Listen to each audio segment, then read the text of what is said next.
in about 1 minute.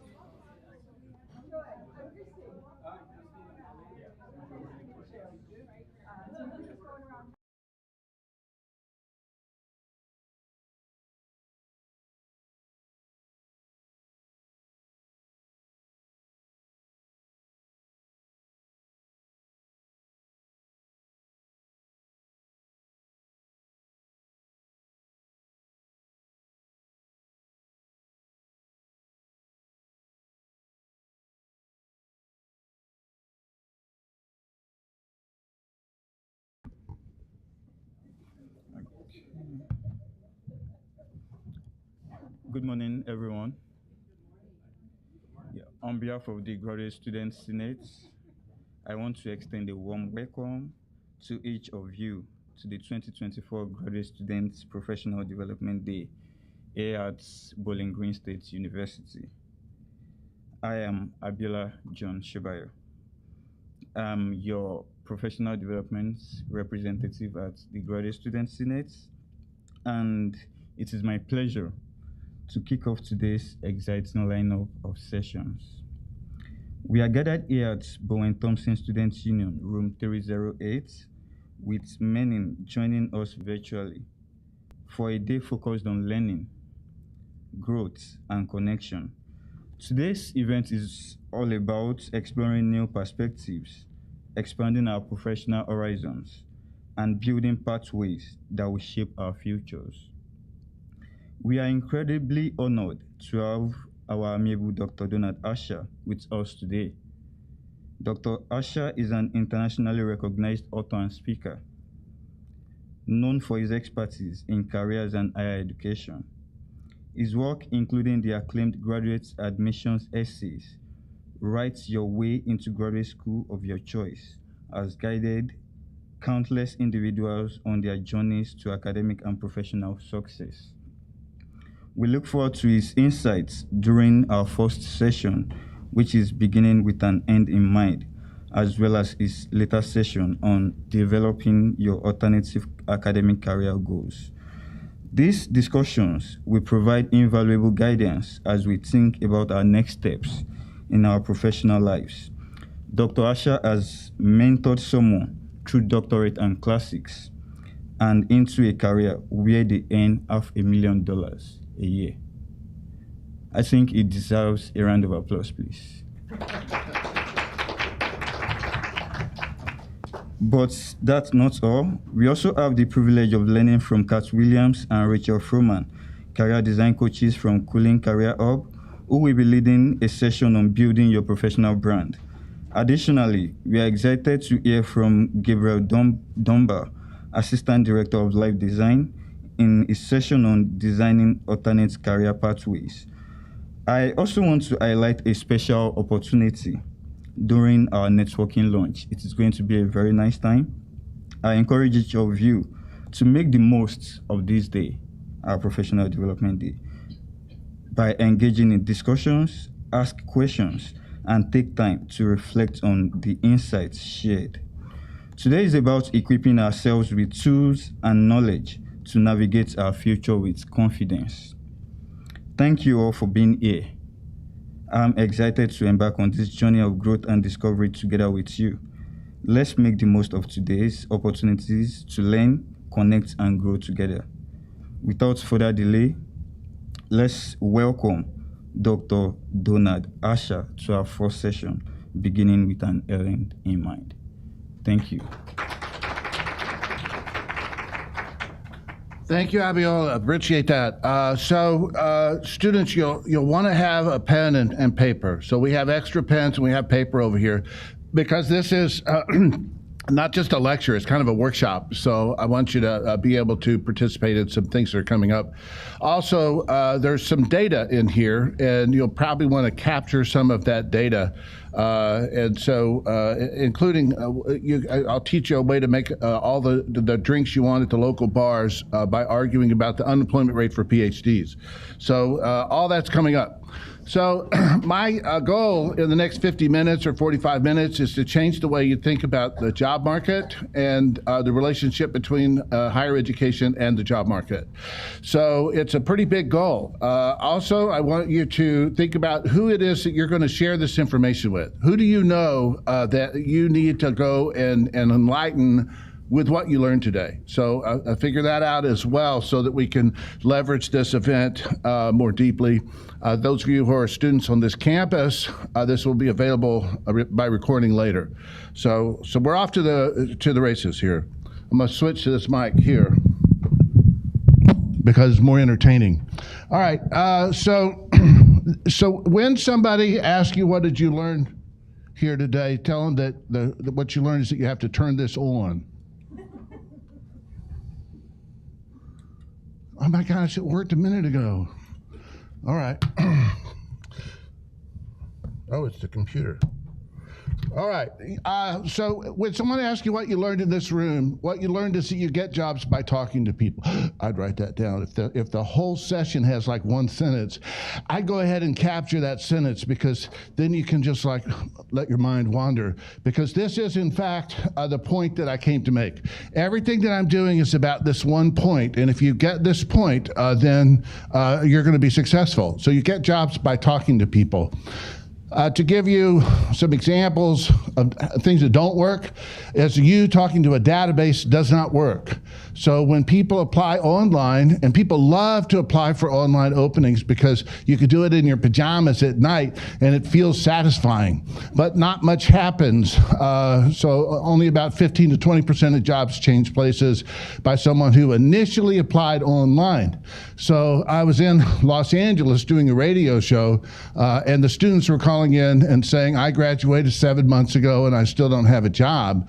They all had the exact same problem. They were applying for massive numbers of jobs online and they had no other technique. So I want to encourage you as we go through this. I'll teach you some methods to talk to people when there's no posted opening, because that's how you actually get ahead of the market, especially if you're unusual. So let's differentiate usual from unusual. You're all unusual. Here's usual. I worked last week as a CPA doing high net worth taxes in San Francisco, and next week I want another job doing high net worth taxes as a CPA in San Francisco. That's someone's doing something obvious. All of you are going to be doing something that's less obvious. The less obvious you are, the more you need to use techniques of talking to people and not applying to databases online. Databases cannot identify you as a human being, and to prove this, I did an experiment where I did a resume for a dog. The name on the resume was Rex K9. And under objective, it said kibbles. And under skills, it said able to bite intruders on the buttocks if they fail to show company identification. So a human would read the first line of this and say, this is a dog. This is a joke. So I sent this resume in to the top 50 corporate hiring sites, according to analysis by a company called Weddles. And I received about 25 polite little responses. Dear Mr. 9, we're carefully comparing your background to our needs, and we'll be in touch if we see a match. So databases can't hire you. Now, databases may be involved, but it's usually involved after people are expecting you to be applying. So later today, if someone says, what did you learn in that workshop? What are you going to tell them? Get jobs by talking to people. Perfect. We can all go home now. We're done. That's it. Okay, so I want to put this up right away. Never quit a grad program in the first year. Sometimes people show up at grad school, it's intimidating, they get a bad attack of the imposter syndrome, and they say to themselves, this isn't for me. Never ever quit in the first year. You'll find your footing. By the second year, you'll find your footing, and you'll be okay. So just never quit the first year. You would never do that anyway, right? Well, stop thinking about it. Don't quit in the first year. So, especially doctoral programs. Doctoral programs are long, and it takes a while to figure out what's going on in them, and so that's absolutely normal. So the career outcomes to these advanced degrees are extremely positive. I hope you're close enough to be able to read these. This is Bureau of Labor Statistics data. At the top, it has the doctoral degree, and that blue line is the weekly earnings, and the green line is the unemployment rate. So the unemployment rate for PhDs right now, 1.6%. And so I said you could make a living by going to bars near any major university and hanging around and waiting for grad students to come in and start griping. And then you say, hey, I bet the unemployment rate for grad students is not quite as bad as you think. And they say, what do you mean? And they say, well, I think it's like 1.6%. It's like the lowest possible. And they will disagree with you, and then you make a minor bet, and then you pull out Bureau of Labor Statistics data that shows this.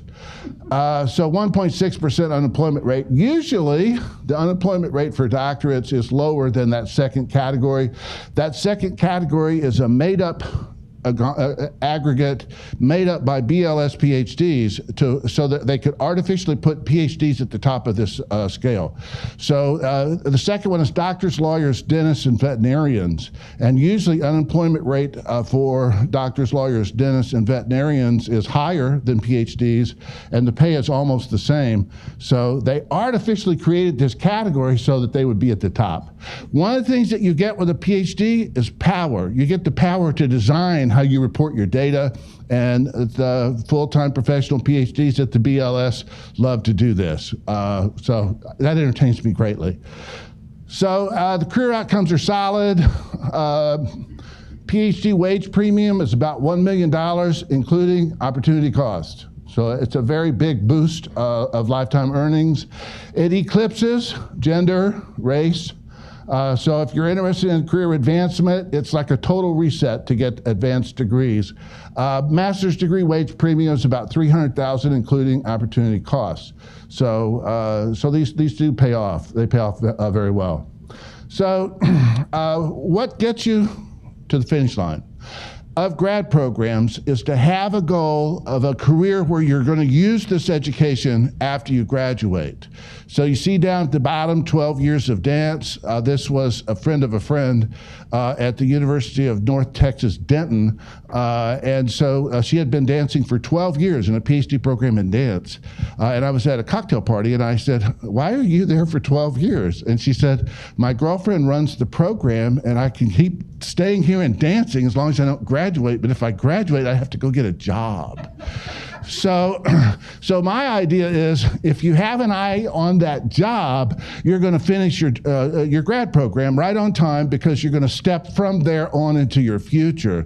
So view your graduate education as a stepping stone, but you have to know what the next step is. So that's what today's talk is about. What's the next step? So in a few minutes, I'm going to ask you to imagine some next steps. So that's coming right up. Two main directions, inside the academy and outside the academy. There's a bunch of reasons that you need to have probably both of these, especially if you're interested in a job inside the academy. This data is later in the talk, but I'll throw it in right now. We graduate more people for academic jobs than there are academic jobs, which everyone knows, but I'm going to put numbers to that. In some areas, the surplus is 100%, and then in other areas, 90% of the graduates are not going to find an academic job. So you need to know these numbers, because we have a kind of a flaw in our way of thinking about graduate education in the United States. So everybody needs, I always call it parallel plan. I don't think we should call these things backup plans.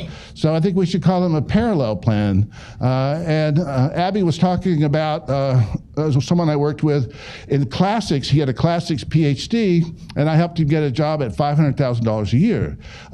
And so I asked him, as we were going through this process, did you love your PhD? He said, oh man, I just totally loved my PhD.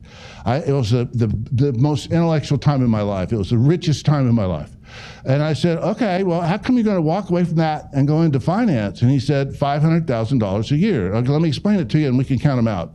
So this is not a failure to get a job outside the academy. And I think we don't do people service to think that way. And some faculty will do this. If you were all my advisees and only one of you got an academic job, I'd probably fawn over the academic one. And the rest of you, I might even forget your names, even though you probably all earn more than my protege who's now in the academy. So I want you to think about both inside and outside. Now, my friends, if you want a job inside the academy, you must plan for that from your first year of graduate school. You cannot pop up in year 4 and 5 of a PhD program and say, I think I'll get an academic job, because you will have missed some chances to do some things that you have to do, okay? So inside the academy, if you want an academic job, you gotta teach. So maybe you're doing RA work, but you're going to have to slip over and teach a little bit, and it's super helpful if you have designed a course. So these are invisible requirements that you can't do at the last minute. You have to do them along the way. So if you are interested in an academic job, I want to throw this on the table as well. You have to look at the total universe of job opportunities. People tend to say R1, R1, R1. There's a whole lot of other educational structures out there that need faculty, and they do not draw the massive applications. A friend of mine is the dean of a faculty at an HSI, Hispanic Serving Institution. And she says when they receive a stack of applicants, if the first line of your letter of application does not mention wanting to work in an HSI, then they throw your application out. And they also automatically throw out the whole Ivy League. So I said, why do you throw out the Ivy League? She said, we're in a rural district with people who are just super delighted to get a bachelor's degree. We don't find that they're happy here. So if you are from the Ivy League, your first line needs to be, wow, how exciting would it be to work at an HSI? So I want to encourage you, if you are interested in an academic career, there are opportunities out there. And you should not hear this all the time that 100 people apply for a position. Even if they do, you could be the one chosen if you know how to do it. So that bottom was the story for that. I'll leave out the geography professor story, although it's very interesting. It's a very interesting story. Here's what we know does not work. Do good academic work. That will not get you an academic job. So I'm encouraging you. How many of you think you might want to work in the academy, at least for a while? I think it's great. I think it's a wonderful thing to do. But you have to have also perhaps a parallel plan. One more thing. If you want an academic appointment, start reading job ads now so you can see what the criteria are. Because the criteria, they're fairly clear, but if you're introduced to those criteria in year 5 of a doctoral program, you're not going to be able to get there. All right, so I think we covered all of this. Oh, the other thing about parallel plans is, even for those who go into the academy, not everybody sticks. Not everybody loves it forever. So the median tenure of a STEM professor is 11 years. And those are the ones who get a tenure track position. So after 11 years, half of them have stepped away. So it's nice if you think about this as you go along to be able to do this. Okay, so here's that kind of a grind. The American model of higher education is that we're running training programs. Graduate programs are training programs. And so training programs have a logical outcome. You're trained for a specific type of position. And so that's actually a problem because people, as we've just described, as much as 90% of some graduates are going to go do something that they were not overtly trained for. And so it's on the graduate, it's on their shoulders to make sure that they're ready to engage with the career marketplace. Now, statistically, we know they succeed, but we could make this a lot more pain-free because I want to talk about a thing that I call the valley of death. Okay, so what happens with many doctoral students in particular, but some master's students as well, they'll graduate, they'll try like heck in the last 6 months to find an appointment, and they don't. And then they go through the valley of death where they say, oh my gosh, my whole life, I have to restructure it, I have to rethink it. That's painful, that hurts a lot. So do it in advance and it will not hurt a lot, and you can find positions at that moment and avoid the valley of death. Again, the data are that people go through this and come out of it fine, but it's tending to hurt more than it certainly needs to. I contrast this with the European model. I was at Oxford interviewing people, and so they have a dean there that said, we're in the business of sharpening bright minds. We're in the business of educating bright minds. And so their concept of what graduate education is for is different. So they have tons of people getting PhDs in medieval philosophy and such things, and they know full well that they're not going to be teaching that. They're going to go and become a government minister. They may go into business. They may be entrepreneurs, et cetera, et cetera. But they know and acknowledge that up front, and we tend not to do that in the U.S. Am I talking too fast? Is everything okay? Okay, I'm going to go with you as the guide, so I hope that you represent everyone in this room, so I hope that works. Outside the academy, I just happen to love this picture. These are flexible medieval academics. There they are being flexible. So this is here just because I like it. It has no logical point in the talk at all. Okay, so outside the academy, you enter the alt-ac world. So that's what we're here to talk about as well today. The alt-ac stands for alternate to academic. This is a term. There's internet communities that focus on this. You should form your own clubs that focus on this and get some job clubs going that focus on this. You should work with your career center to have them foster this concept. So that's the outside the academy target, so that you can avoid the valley of death. Is that too negative, valley of death? That sounds kind of bleak, but if you watch someone go through it, it is bleak. They usually end up moving in with a relative, and they have to turn their car back in at the car lot, and their spouse breaks up with them. It's rough, so let's avoid it.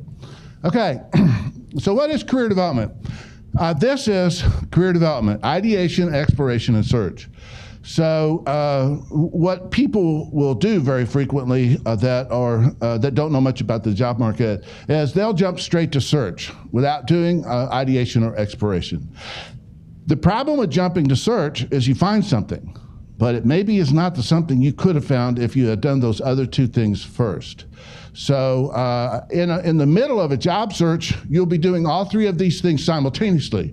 You'll be conducting ideation and revising your target. You'll be exploring that target, and you'll be conducting search. So you're going to be doing all three of those things at the same time. But in the beginning, it's ideation. So right now, we're going to start thinking about ideation. And why do we do that?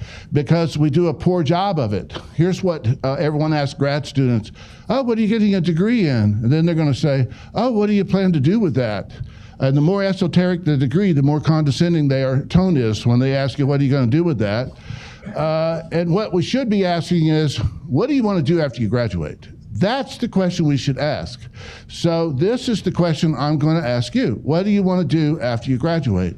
And we're coming up on building some lists that you can then discuss. So I want you to start thinking about it. Okay. You're thinking about it. Are you a faculty member? I am not. Okay. You could pass for one. I Just that just park in their spots. They. I should. I could have saved $8. Yeah, I know. They just if someone says anything to you, say, "Oh, I'm a faculty member," and walk away. You're good. I did what you said not to do. I left I'll tell you later. Oh, okay. All right. So here's Career Counseling 101. For those of you who have been trained in this, these are a very common schema to help somebody come up with career ideation. Historical norms is what are other people that are having your educational journey, where do they go? So it's like, what is the traditional, what happens to people that get these degrees? That's historical norms. Historical norms also include, what do people in your family do that you can identify with and admire? And so that's historical norms. And by the way, there's nothing wrong with this. It's actually extremely accurate to use this schema, because people have access to the social capital they need to actually get those careers off the ground. So I don't denigrate historical norms at all. Job market growth patterns. I find this to be a useless method to help somebody find a direction, but it's pretty common. You can get articles on this in all the major business magazines. This is a growth area, they will say. And so I don't love this because they're predictions, they're often wrong, and also they're irrelevant. If aerosol engineers have a shortage, and you're an aerosol engineer, it doesn't matter that they're needing 50,000 new shoe salespeople in the state of Ohio, because shoe salespeople is not a very good career path. Aerosol engineering might be stellar. So I don't love that one. Skills. This is very common. You've all heard the term transferable skills. You've all worked probably with a career person who helped you transfer some of your academic work into language that can be understood in a corporate setting or a governmental setting, and converted your CVs into resumes.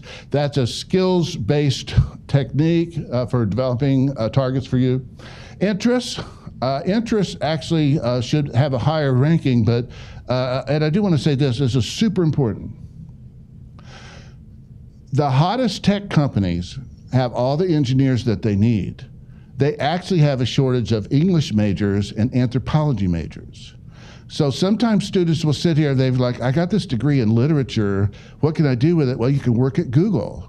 You can work at the hottest companies in the United States because they need those hires.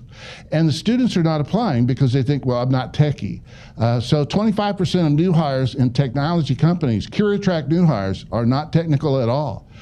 So that could be you. I think sometimes people avoid major employers because they think, well, you know, I'm not a techie, I don't live in California, I can't do that. Not true. So, and then let's talk about values. This is my own personal crusade, is to get more people to do values-based career ideation and values-based career counseling. Why? Because if you approach a career direction because it aligns with your values, you have an asset and an advantage over other people. So I was working one-on-one with graduate students in a sessions after a talk like this. And I had a student come in and sit down, and he looked like he was the most depressed human being that could still actually leave his bed and walk around in the street. He came in and he sat down and he just kind of slumped in his chair. And I said, okay, well, what's your background? And he pushed a resume across to me and he said, mechanical engineering. And he just looked like his life had no meaning. And I said, okay, well, what are you thinking about? He said, I don't know. I mean, manufacturing's leaving the U.S. I just happen to like mechanical engineering. I like the math part of it, I like the science part. I just have no ideas about what I could do.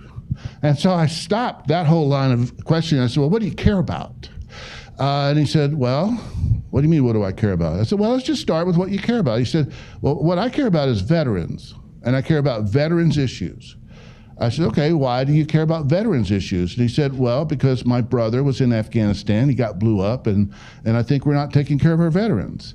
I said, okay, so what does your brother need, for example? He said, better prosthetics.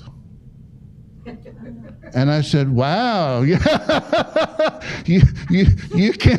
can't think of a way a mechanical engineer could contribute to better prosthetics? And a lot of this is US-based development and medical development. And he perked up, and his whole life changed because he got permission to do something he cared about. I'm here to give you permission to do something you care about. So if you figure out what you care about, you can definitely get a job in that field. Fields are complex, even accounting. So I happen to like accounting. I have an ex-wife that did high net worth taxes in San Francisco, and accounting at the bottom is math. Accounting at the top is philosophy. Okay, so if you're going to get to that level, you better be able to read laws and interpret them and come up with plausible things. And here's the kind of work they did. Well, the horse died on a ship going from Australia to Ireland. What do we do with that? And they would sit around and make up a rationale to get the maximum deduction from a dead horse. So that's accounting at this level. So whatever it is you want to do, they need you in that field.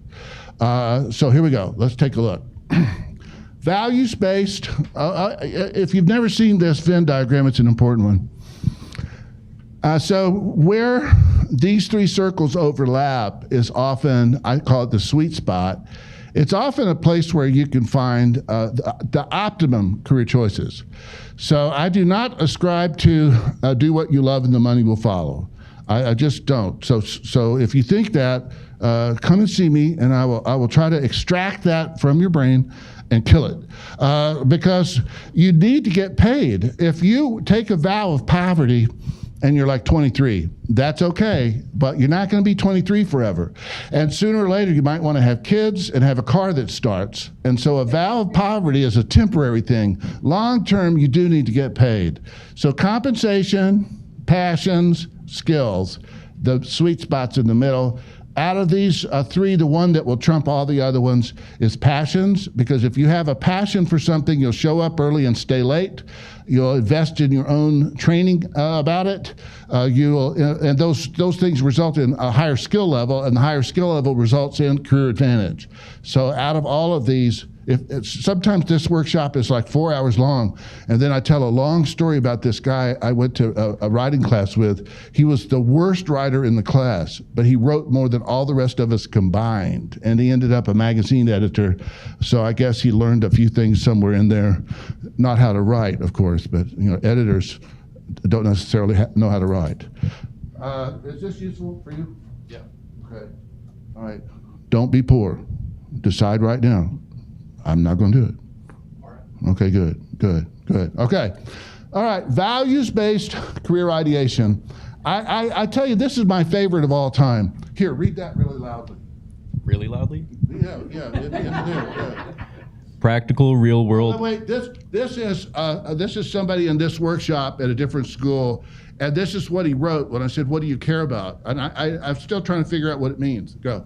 Practical, real-world applications for chaos theory. I would like to be a chaos theory consultant for government and industry, maybe even the CIA. I've never heard of this and have no idea if it's even possible, but that's my interest. Give him a hand. He volunteered. Amazing. Not only is he representing all of you, he's professing as well. So I think that's good. So chaos theory is recurring patterns that don't repeat. And it's an area of math that we don't have a lot of control over, but I guarantee you there's a unit in the CIA that's using this to approach a phenomena. And I hope he found them, and I hope he's working there to protect all of us. I hope that.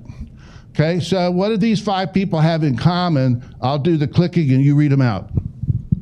Ready? Yeah.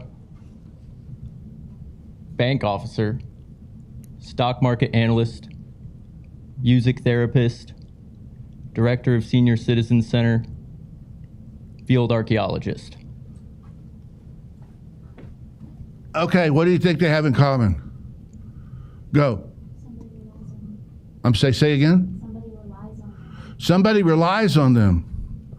Yeah. No one has ever said that before. That's true. What else do they have in common? Go. They all interact deeply and strongly with others, coworkers, clients. They're centers of influence in their world, okay? That's true. They all have the same major. These are all French Lit majors from Gettysburg College, graduated in the same year. And so I think that this is one of my crusades, is to de-link people's major or their degree from their career options, because you got lots of options that may not be obvious at first. And career centers that do 5-year out studies and 8-year out studies, this is what they find. So as you pursue your graduate degree, I want you to realize that the world is really big out there, and the number of things you can do is really big out there. Okay, so we're recording this, so I have to use the mics. So start with an idea, and everybody who's ever worked with people in a career setting has gotten a student who said this: "Can you do Valley Girl?" Who can do Valley Girl? Anybody? You look like a volunteer. So what do you want to do? I don't know, anything, I guess. I've got a good education, so I guess I could do anything. I'm interested in a lot of stuff, I suppose. Yeah. That was the most Midwest Valley Girl I've ever heard of in my life. You did do it, though. You did do it. Nobody can help you if you approach them with this, okay? So you got to come up with something. So here's what I'm going to advise you. Come up with something because it opens doors, but don't hold it too close to your heart. Malcolm Gladwell, this last week, was interviewed in the New York Times. He said, hold your ideas loosely. Don't hold them too tight. So you need a door opener. So you need to be specific. I want to work with people, not very specific, because morticians work with people, and I'm pretty sure that's not what you mean. So I'm looking for something a little bit more specific. The one at the top, not specific enough. A green job, I don't know, something to do with the environment. This is an actual example from the University of Texas at Austin. An undergraduate gave me this in a workshop. And I worked with him to come up with that thing on the bottom. I'm interested in industrial level recycling of post-consumer electronics, as in container loads are larger, and global trade in such materials. That sentence got doors open for him, and he ran into somebody who designs green roofs for major cities. And so it was not what he went in to talk about. He went in to talk about recycling. He came out a member of a team that goes to major cities like Chicago, New York, and designs green roofs for high-rise buildings. And he's super happy. But the specificity opened the door. So that's why I'm going to encourage you to adopt some specificity and don't continue to say, I don't know anything, because that's not going to work. Here's a nascent idea, something to do with corporate ethics. Here's a well-formed idea. I want to explore the idea of being a corporate sustainability officer for a chemical manufacturing company in New Jersey or Texas. That's well-formed. So I'm about to ask you to make some well-formed targets up. Can't really read these too well. Can you read those? Can you read them? As long as I don't have to do it in Midwest Valley. You can Okay, be good. sophisticated as you naturally are. Teaching position in a private Loudly. teaching position in a private faith-based high school. Position in business development with a media company in Midwest. Global supply chain management for a fully integrated global manufacturing company with emphasis on China, Vietnam, and the United States, possibly with interest in building more robust, redundant, and resilient global sourcing in lieu of reshoring, backshoring. Partner track CPA assignment with a tax firm, perhaps with a focus on HNW taxation, complex personal, SME, and estate taxation issues, federal and multi-state. Construction management role doing site work for international infrastructure projects in the range of $50 million. Plus, anything in a theater in Chicago or New York. Develop 1 to 3 specific goals. Don't worry, a target is just a way to open a conversation. Okay. Now just do it. Write them down. 3 to 5. Come up with something.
Okay, moving right along. There's a session on this later, so hang on to your notes. All right, so that's ideation, and I'm going to strongly encourage you to go through that process because it leads you in directions you want to go. If you skip ideation and you jump to search, you're going to end up with a job, but you have missed a chance to actually go a direction you want to go. So that's the problem. So here's a little secret. Exploration is job search. So if you get an idea and you go out and you explore it, you're in the act of doing a job search. This is a very common saying in the career field. You'll find a job faster if you look for information than if you look for a job. So if you go out and look for openings, it's slower than if you just go out and talk to people about specific types of opportunities.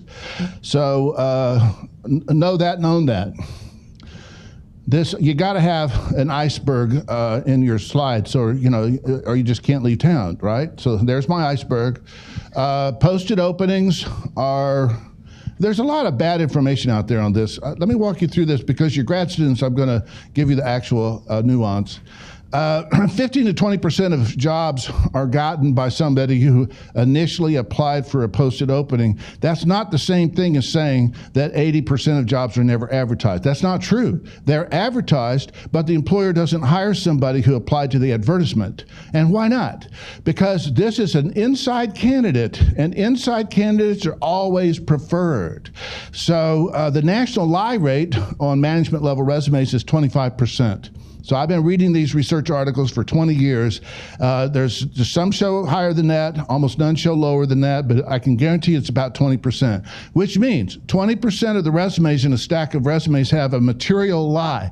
A material lie is change of title, change of dates, educational claim that's not substantiated, and lying about salary. Those are the substantial lies that people care about. So if I have a stack of resumes, I know that 25% of the people in there are liars. But if you come into my office, what's your name? Terry. And Terry comes into my office and says, I have this friend, Abby, he's great. Now, I know that Terry's vouching for him, and I know he's got no lies on his CV. So this is why inside candidates are favored. Also, it's a lot easier than going through the formal process and making sure that you look at certain numbers of people and that whole process that HR makes you do. You can take someone to HR. I found Abby, he's great, I want to hire him. Oh, okay, does he meet the criteria? No, not really, but we like him. Okay, you can have him. That's how it actually works in the real world. HR is glad for you to do that because then they don't have to do their side of this whole exchange. And once they get involved, it slows down and it becomes very statistical. Okay, so just so I know the numbers from corporate hiring, there's 383 applicants per placement in corporate hiring. Those are active applicants. So even getting an academic job is easier than the corporate world. But how many applicants do you have on an inside hire? 0 to 6. So that's the world you want to live in, the 0 to 6 world, and not the 300 to 500 world. Did I make the argument? Did it work? You didn't write that down. You're just going to remember it? I'm going to listen to it in the recording. Okay, good. Okay, good. Okay, what's the most important thing you're going to learn today? Talking to people gets jobs. Yeah, you get jobs by talking to people. I had a career center actually put this all the walls in their career center. I like that a lot. How do you get busy talking to people? Now you have a target. This is the key to success. And by the way, this works with CEOs and it works with high school students. Identify a job target of interest, find someone doing that, and talk to them. Now, hot tip, the best people to talk to are 3 to 5 years ahead of you, not 20 years ahead of you. People that are 20 years ahead of you don't know where the side door is anymore. They've gotten that, they don't know how you do it today. So find someone just a little bit ahead of you. If you have a family member that introduces you to the CEO, that may not be very useful at all. But if you have an alumnus or alumna that can introduce you to an HR recruiting manager and they're like 3 years ahead of you, that's really useful. Repeat until retired, this never stops. I work with CEOs. We do the exact same thing structurally. I never tell them this because then they won't pay me. But it's the same thing that we do with high school students. Okay, I have a hot tip for you. Students are like puppies and kittens. Everybody loves puppies and kittens. Everybody loves students. If you reach out to somebody and say, I'd like to talk to you for 5 minutes, and you're a student, they will go, oh, that's so cute. I love students, and I love puppies and kittens. But if you graduate without a job, you become a stray dog. Your status completely changes. You call somebody up, and you try to connect with them, and they do this. bad connect, call back later. And you're like, Dad, it's a landline. I called you at home. Stop it. You have to talk to me. So remember that. If I were going to design an industrial espionage team, I would use graduate students because they would come across as smart and everyone would let them into the office and you can spy. So you want to be a puppy and a kitten, not a stray dog. That's something you don't want to do. And I want to bring this up. What's the magic moment? The magic moment is the last semester before you graduate and about 2 months after that, and if you're super lucky, 3 months after that. That window is when people will give you a job that you have no experience in and you're not qualified for. New graduates are ranked and recruited, and the criteria for consideration are different from hiring people out of the open job market. You just get the courtesy pass for being a recent graduate of a grad program. And this evaporates about 90 days out. And so I just worked with somebody who he got a master's in German literature. Is this still on? Is it working? He got a master's in German literature from the German campus of the University of Colorado. So he was over in Germany. And he had no background in anything. His father's a doctor. He never worked, not even an internship, no summer camp, nothing. And he said, in German literature. And I said, okay, well, I know quite a bit about higher ed. I know how to get you a job in higher ed and we'll get you started. And so I said, you want to be an admissions recruiter because you learn sales skills, you have to dress professionally, you learn how to talk to all different kinds of people, including families, and it'll build your skill set, and it'll give you a track record, and nobody expects you to keep these jobs for more than a year, so it's kind of a perfect entry for you. He says, okay, I'll do it. So I worked with him it took a while, about 40, but you guys, job search at the professional level takes a while. So don't get frustrated. Don't jump at 2 weeks in when it's a 6-week project. This is important. If you go broke, get a job in a bar, get a job in a restaurant, and keep looking for a professional position, because finding professional positions takes a while. 6 weeks, I got him an offer in Michigan. And he was so excited. He calls up his dad. Dad, I got an offer. I'm going to be an admissions counselor for Lake Superior State University in Upper Michigan, UP. And his dad said, well, son, you only graduate once in a lifetime, which this kid, it was his second graduation, but that's the way his dad talks. And he said, if I were you, I'd take the summer off and travel around Europe with your friends. And he did. And we never got him a professional position again because he expired. My friends, the magic moment, last semester you're in grad school and about 2 more months, 3 if you're lucky, that's when you want to approach people for jobs, when they'll take, he's not a new graduate anymore. He's a guy who's been bumming around for 4 months. Last I heard, he was pouring wine in a reception center in Oregon. That's not even a good wine area. His name is Reed. That's why he's on the board there. You don't know any Reeds that pour wine, do you, in Oregon? I probably should make up a name for him, but that's his actual name. All right, so what do? You want to talk to people, and all of job search is organized around posted openings. So I'm going to encourage you to stop looking for posted openings and start looking for information. And these are some of the things that you do. You know, could we just zoom about your career? I just want to talk to you about how you got into it, where you're headed. That's called informational interviewing. People will do it only if you make a certain promise to them, which I'll show you in a minute. I love to write papers. If you're really bright and you have foresight, write a paper in your last year of grad school on how does Silicon Valley view people who have a master's in English, and then go interview a bunch of HR people in Silicon Valley, and you're talking to the very people you're going to reach out to in about 2 months and say, I graduated. Remember when you said you wanted people exactly like me? I'm still like I was.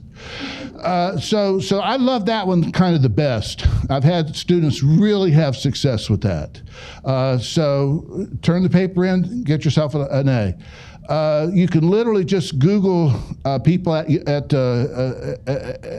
industries and at companies and write to them. Interning is oversold. It's too big an investment. I could get you talking to 25 people before I could get you in an internship opportunity, and the internship opportunity is going to last, 8 to 12 weeks. I'm not against them. I just want you to do this other stuff as well. Okay, so this is some of what you do. You don't need to have an opening to talk about it at all. But here's the sentence. You got to have this sentence in there. I'm not applying for a position with your group. I just want your advice. That will increase your response rate by a factor of about 10. I mean, I hate to talk to academic audiences and guests like that, but it's a bunch, a factor of a bunch. How about that? That's a technical number, a bunch. So you have to say this, and you have to mean it too, by the way. Here's what you do if you walk into somebody's office and they say, we're looking for someone like you right now. You have to apply for a change in status. You literally say to them, wow, I'd be super excited about applying for that and being considered for it.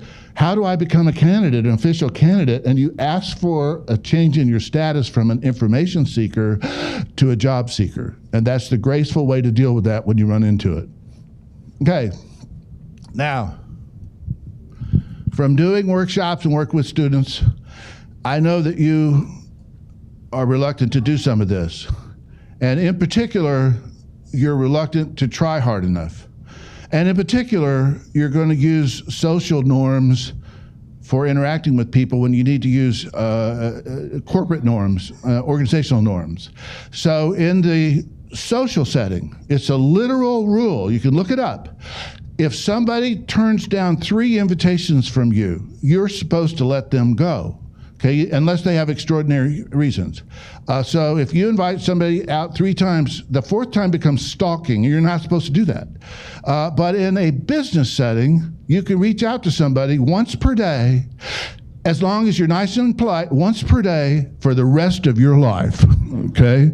So as long as you're nice and polite, what are they going to learn about you if you're nice and you're polite and you reach out to them once a day for like 15 days in a row? What are they going to learn about you? You're persistent and squeaky wheel, and you're nice and you're polite.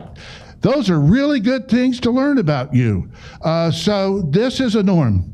So you cyber stalk your person you're going to write to, even if you think you know them, cyber stalk them. And then you email them, and remember to say, I'm just looking to connect about your career. I'm not trying to get a job with your team. They will ignore you because they don't know you. You wait about 3 days, and you write to them again. I know you're busy, but I sent you this a few days ago. I'd love it if we had a moment to connect. The 3rd time you email them, you might put in something like this. Dr. Wilson, I'm not sure I have an accurate email address for you, which is calling them out because you know you do. But I'd love to connect if you had even a moment. And then, if you're really going to do this correctly, I don't email people more than 3 times unless I really want to connect with them. I mean, I'll do it every day if I really want to connect with them. And if they're not a high-value connection. Be careful with this. So, like, let's say the trustees of Bowling Green State University. Now, you might email them a couple times and then let that go.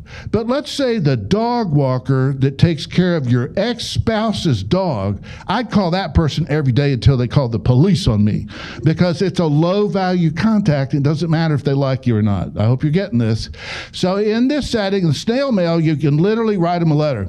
Now, I've learned that young people don't write letters at all anymore. And so I'm going to invite you to put United States Postal Service mail as part of your medley of skills, because it will change your everything that happens to you.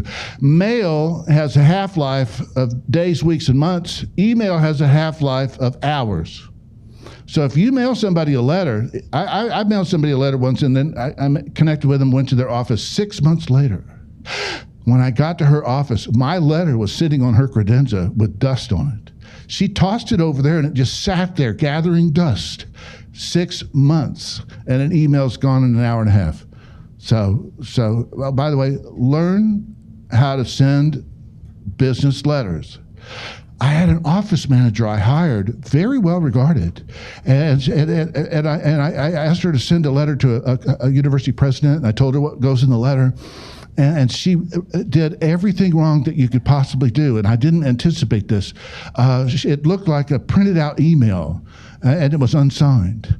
And I could go on to every other thing she did wrong. She did everything wrong you could possibly do with no misspellings. Yes, Professor. That was actually going to be my question. Should we handwrite that or type it out? Oh my God! No, don't handwrite that. No. And then you can call them, because the United States Postal Service can tell you when something will arrive, and you can call them and say, I believe you got my letter yesterday, I'm just calling to follow up. Okay, all right, so you want to build a war room mentality on this. This is one of your assignments in your final year of grad school. It's a very important part of getting out of grad school and going off for your future. Allocate some time to it. An hour a day is not too much for me to ask you. That people play video games an hour a day. They watch TV 4 hours a day. Even grad students do. I've seen time studies on what you guys are up to. You got the time. I know for real. I'm not even joking. And so you do have to get used to a 95% failure rate. What I mean by that is you're going to send out 20 queries and one person's going to say, I'd love to talk to you. Get used to that. This is what you're actually doing. You're doing something that has a 90% failure rate. Incorporate the okayness of that into your mentality. Can you do it? Yeah. I think you can. Yeah, you're going to be okay. This is you. I love this picture so much I bought the rights to it. Look at that picture. That guy is insane. But he's looking for work. You can tell he's looking for work. He's paying attention. This is you. This is you. So don't wait. Don't fall into the valley of death. Go out and do this while you're a grad student. And the way you turn a Ph.D. in classics into a job on Wall Street is you build Wall Street experiences into your program of study. That's how that guy did that. And so this is one of my books. David's going to give some of these away as door prizes here in a moment. And this, when all else fails, you can do this.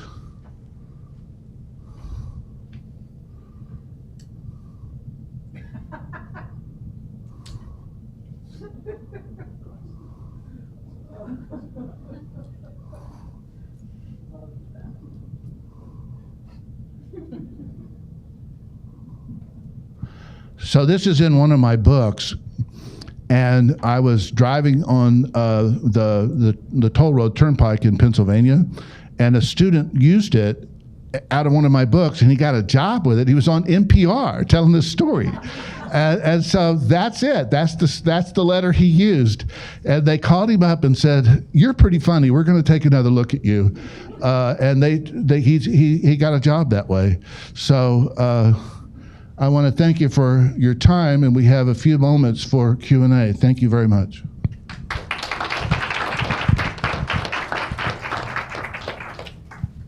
So Q&A.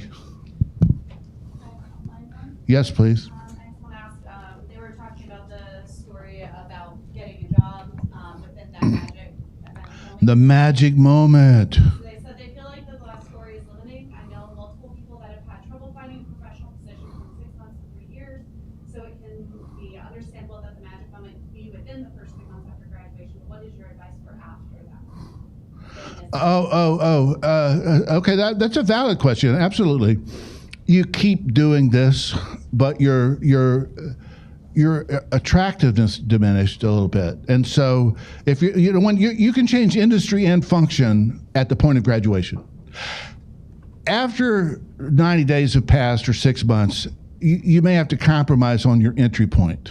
But in that 90 days, let's say your whole background is art history, you can get a job in advertising. So you could get a job in retail management. You can get a job as a team leader in a sales environment if your whole background is art history at the magic moment. But after some time has passed, it's time to compromise a little bit on the target. Hope that's useful. Here's one over here.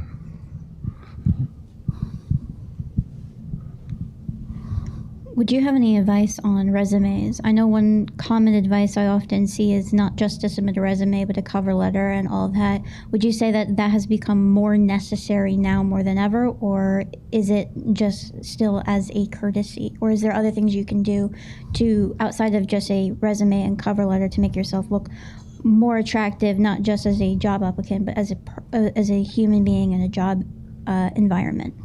Okay, so I love that question. The answer is about a 3-hour workshop. So the answer is you got to have a resume. When people don't, there used to be a book called "Don't Use a Resume," and I was like, you guys, if you refuse to provide a resume, you're weird, and weird people don't get hired. So make a resume, and a cover letter as well. But there's ways to sneak experiences onto a resume or a CV that are not a full-time experience. So I have an example in my slide deck, different slide deck. I literally have thousands and thousands and thousands of slides. But anyway, one of them is this guy who went to New York City and saw his cousin in commercial real estate and hung around with him for the day and went to lunch. That got put at the top of his resume, and he got a job in commercial real estate with basically spending an afternoon with his cousin. But he wrote it up really well. And so I could show you that in the break, and I will if you would like. But that is, sometimes students think, oh, I don't have an internship in that. No, well, you got a cousin, go have lunch with your cousin. Then you can put that on your resume, it can rise to the top. Don't misrepresent. You can literally say July 15th, and you can literally put that it was a one-day experience.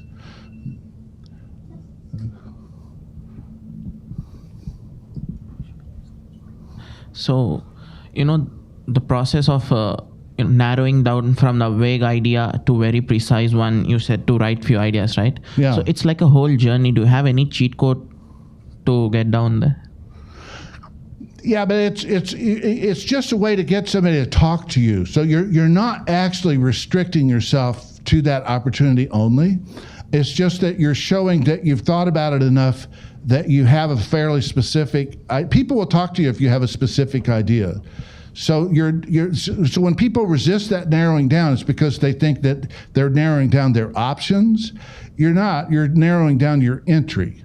So if you have real trouble just getting to the bottom of that, sit down with a career counselor and say, I want to develop at least one specific target in this session before I leave, and they will help you do it because that's what they do.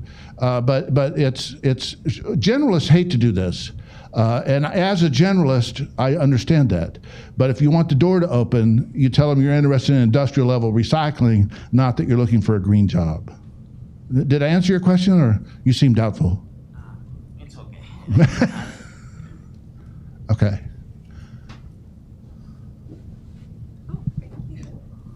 Hi. So I think an issue with my generation when it comes to specifically reaching out people is that maybe we have a fear of specifically bothering people, which is not a good thing. Yeah.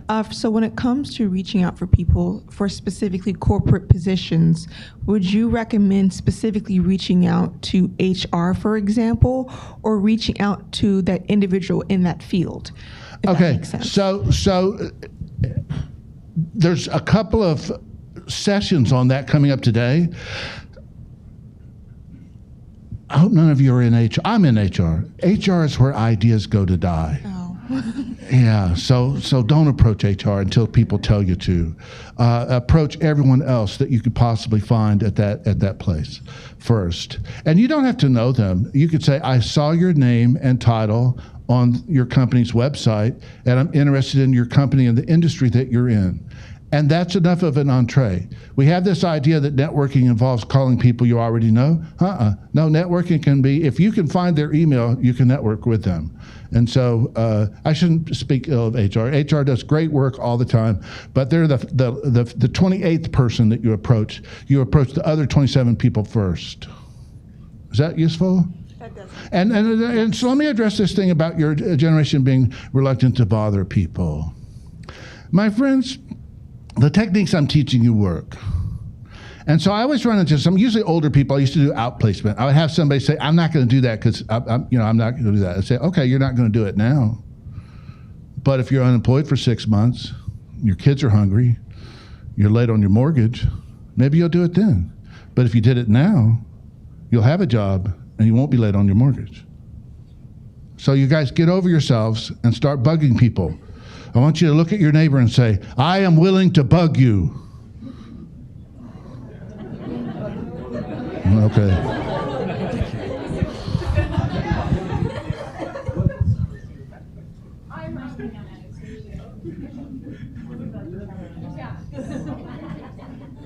Oh, yeah, let's do it right now. We're about to demonstrate for you how to access the BGSU Alumni Network. And so these are people that are very likely to start talking to you. I want to thank you for coming to this session. I'll turn it over to Kim Flashman, and then we'll have a break, and then there'll be some more sessions. Thank you.